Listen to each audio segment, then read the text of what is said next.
안녕하세요. 뻔뻔한 신우의 욕심 때문에 신우는 물론이고 어머님과도 절연하게 된 30대 여자예요.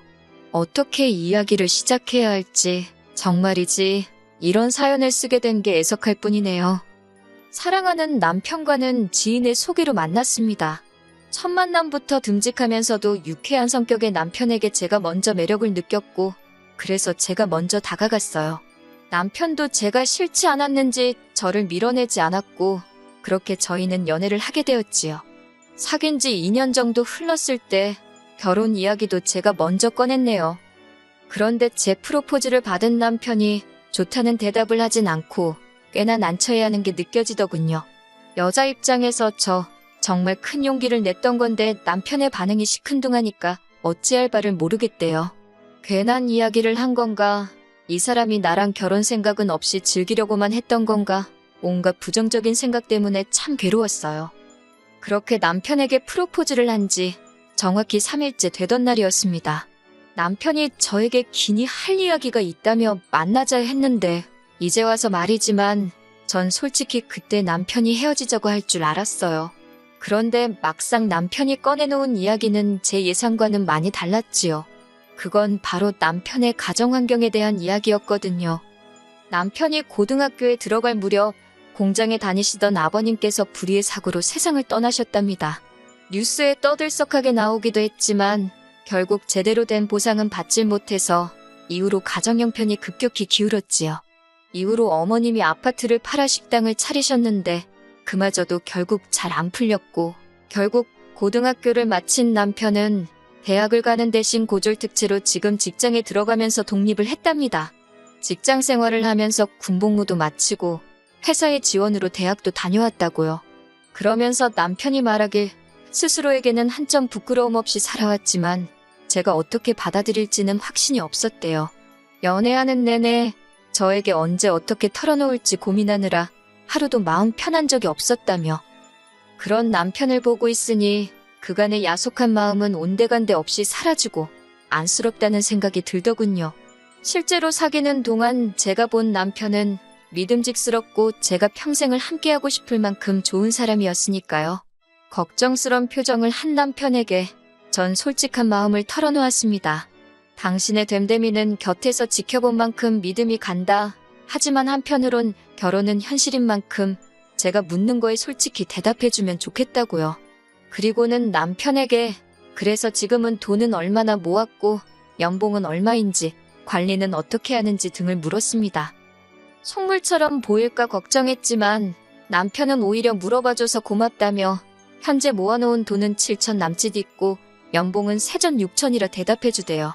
독립한 이후로 매달 어머님께 생활비를 드리고 있는데 그 액수는 10만 원에서 시작해서 지금은 달에 40에서 50은 드리고 있다면서요. 그러면서 결혼하면 경제권은 저에게 맡기고 싶답니다.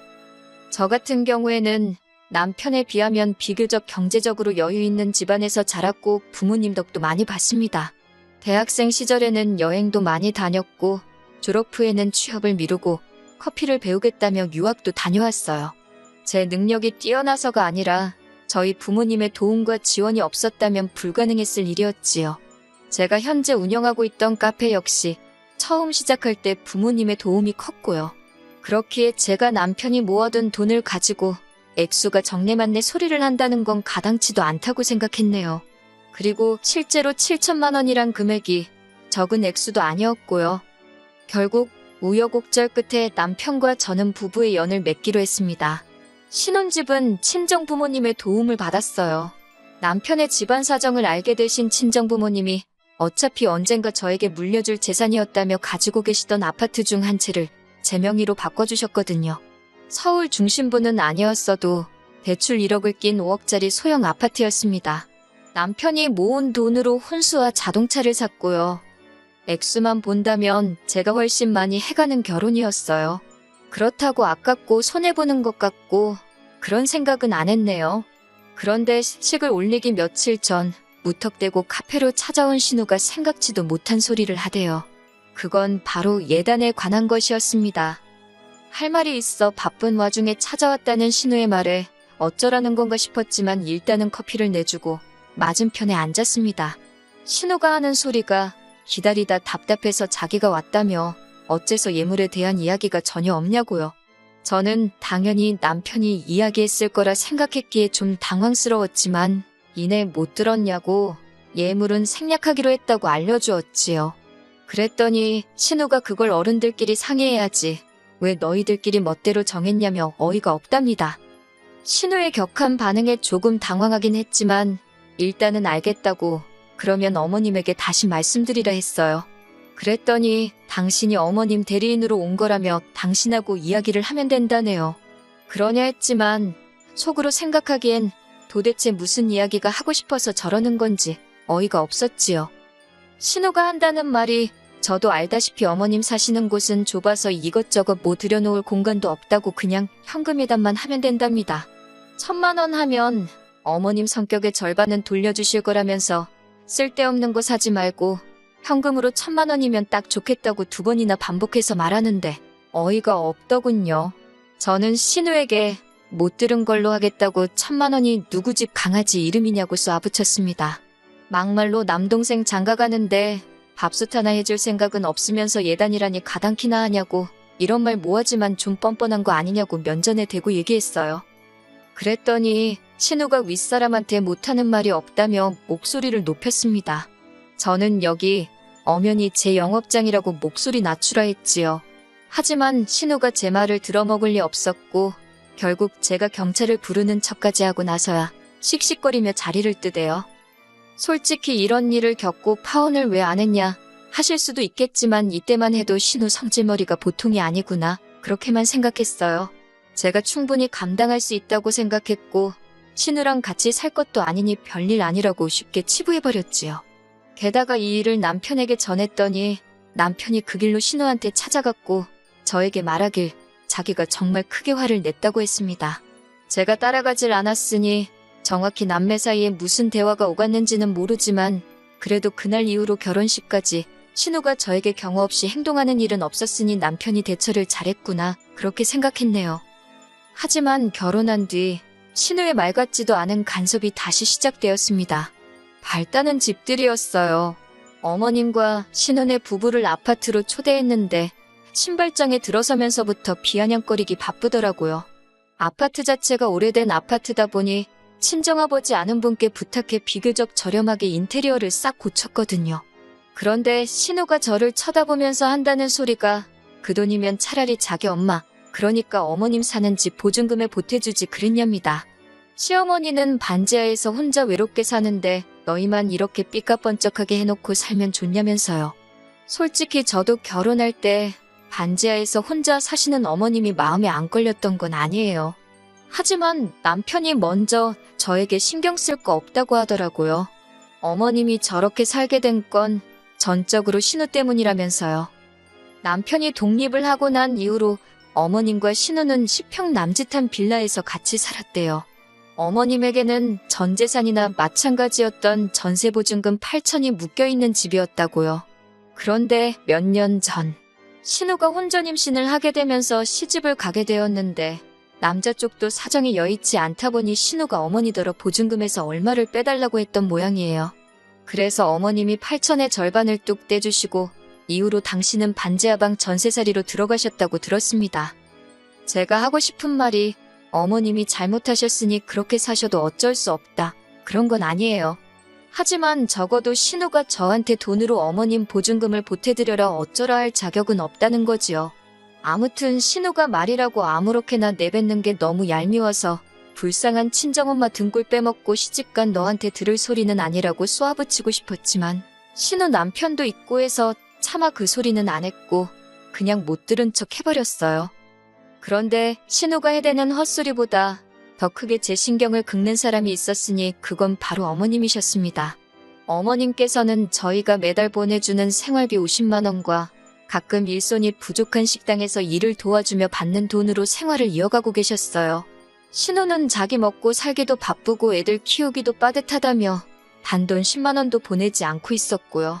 물론 신우가 돈을 보내드리던 말던 그거야 제 알바는 아니에요. 하지만 그럼에도 불구하고 제가 예민하게 반응하게 된 건 어머님이 걸핏하면 저에게만 전화를 하셔서는 누구는 어디 간다더라 뭐 먹었다더라, 옷을 샀다더라, 당신만 돈이 없으니 죽겠다며 아쉬운 소리를 해대셨거든요. 아무리 며느리도 자식이라지만 아들하고 딸한테는 매번 괜찮다 괜찮다 하시면서 며느리인 저만 붙들고 죽는 소리를 하시니 얼마나 부담스럽고 불편하던지.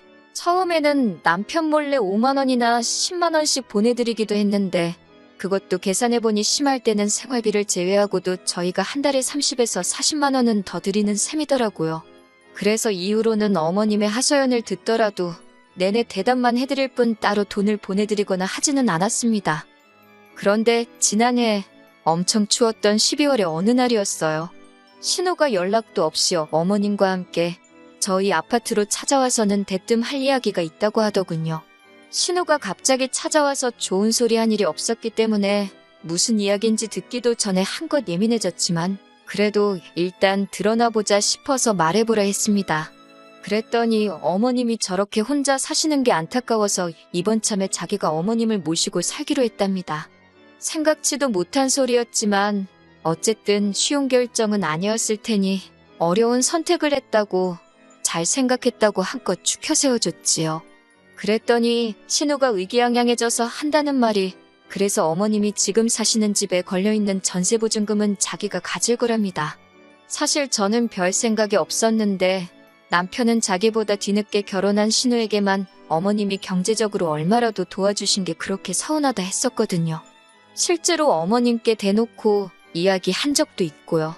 그때 어머님이 말씀하시길 몇 푼 안 되지만 그래도 당신 죽고 나면 사시던 전세집 보증금은 아들인 제 남편에게 준다 하셨는데 분명히 말하지만 저는 그 돈 주셔도 그만, 안 주셔도 그만이라 했고 욕심낸 적도 없습니다. 남편에게도 그 돈은 없는 돈이라 생각하고 살라 했을 만큼이요.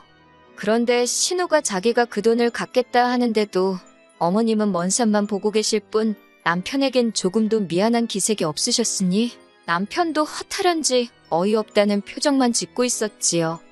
하지만 신우의 욕심은 거기서 끝이 아니었습니다.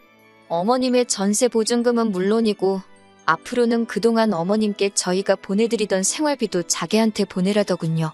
그런데 신우가 한다는 말이 생활비를 제외하고 50을 더 보내래요. 어머님을 보살피는 자기의 인건비 같은 거라나요? 어이가 없어서 듣다 못한 제가 그렇게는 못한다 했습니다. 저희가 형님더러 어머님을 모시라 한 것도 아닌데 저희가 생활비도 부담하고 무슨 인건비, 말도 안 되는 소리라고 했어요. 어머님을 놓고 형님 지금 장사하시는 거냐고 따졌지요. 그랬더니 신우가 파르르 떨었고 어머님께서도 저한테 내가 네 돈 달라고 했냐고 내 아들이 번 돈 달라고 했다며 네가 뭔데 주네 못 주네 그러냐입니다. 삿대질을 하시며 야, 너 하는데 그때 느낀 그 감정은 모멸스럽고 수치스럽고 내가 이런 소리까지 들으며 이 집 구성 며느리를 해야 하나 별의별 생각이 다 들 때요. 그런데 그때 남편이 도저히 못 봐주겠다면서 두 사람에게 큰 소리를 냈습니다. 그나마 해잘들고 사람 살만하던 빌라에서 어머님 반지하로 밀어넣은 게 누구냐고 누나 아니냐고요. 그래놓고 이제 와서 어머님 모시고 산다는 이유로 남은 재산도 다 가져가고 나더러 돈까지 내놓으라는 거냐면서 누나 눈에는 내가 호구등신으로 보이냐고 소리를 치대요. 남편의 분노는 거기서 끝나지 않았습니다. 남편은 어머님께도 그렇게 신우한테 돈 다 뺏기고 그러다 나중에 오갈 곳 없으면 그땐 어쩌려고 그러냐며 악을 쓰더니 자기는 이제 생활비고 뭐고 못 보낸다며 어머님더러 어디 나가서 일을 하든 어쩌든 벌었으라고 하대요. 누나네 집 들어가서 사는 순간 생활비는 끝이라고 아주 칼같이 선을 긋더라니까요. 그러자 신우가 남편더러 속도 없는 놈이라며 네 마누라가 무섭냐고 네가 번 돈인데 왜 마누라 눈치를 보냐면서 그런데 전 정말 눈치 주지 않았어요. 물론 남편이 중간에서 알아서 잘해주니까 눈치를 줄 필요가 없기도 했지요. 아무튼 신우가 계속해서 남편을 설득하려 들자 남편이 저를 가리키면서 이 사람이나 되니까 시어머니한테 한 달에 50씩 주고 그래도 나랑 살아주는 거라며 뒤이어 신우더러 잘 살고 있는 내 인생까지 반지하로 밀어넣을 생각하지 말고 효녀 노릇하고 싶으면 어머님 모시고 가서 조용히 살라고 하더라고요. 전에 없이 냉정한 남편의 태도에 신우도 어머님도 말문이 막힌 듯 했습니다. 두 사람은 현관으로 향하면서도 저를 무섭게 노려봤는데 그마저도 남편이 쳐다보지 말라며 고함을 친 탓에 허둥지둥 도망치듯 현관을 나갔네요. 그리고 며칠 전 어머님께서 저에게 연락을 해오셨습니다. 신우를 따라 이사를 왔는데 당신 방 한 칸도 없답니다. 신우 애들 둘이 한 방을 쓰고 신우네가 한 방 그리고 어머님이 거실을 쓰게 되었다고요. 거기다 신우가 애 키우기 힘들다며 졸지에 집안 살림을 죄다 어머님께 맡겼던 모양이에요. 어머님이 이제 겨우 3주 되었는데 죽을 맛이라며 자기 좀 데리고 가달랍니다.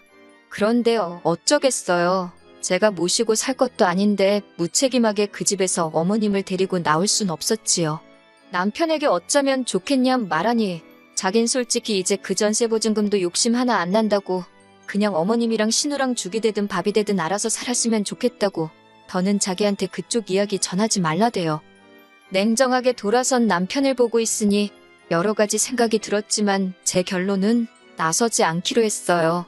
부모 자식 간의 일인 만큼 시간이 약이 되어줄 수도 있고 설령 그렇지 않더라도 제가 나설 자리는 아닌 것 같거든요. 저는 그저 한평생 남편과 단둘이 행복하게 살고 싶을 뿐이니까요. 남편이 하자는 대로 따르되 만약 남편이 잘못된 길로 향한다면 그걸 바로 잡아줄 수 있는 딱 그 정도만 하면서 살아가겠습니다.